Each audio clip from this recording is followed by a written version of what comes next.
dengan tempat yang aku duduk tak apa stres. Stres tu ada bila bekerja bertambah. Semua orang merasa. Faham?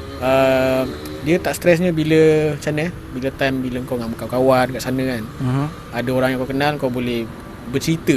Faham? So rasanya mungkin aku stay situ pun sebab ada orang yang aku boleh bercakap lah. Boleh bercakap. Dia community lah, betul.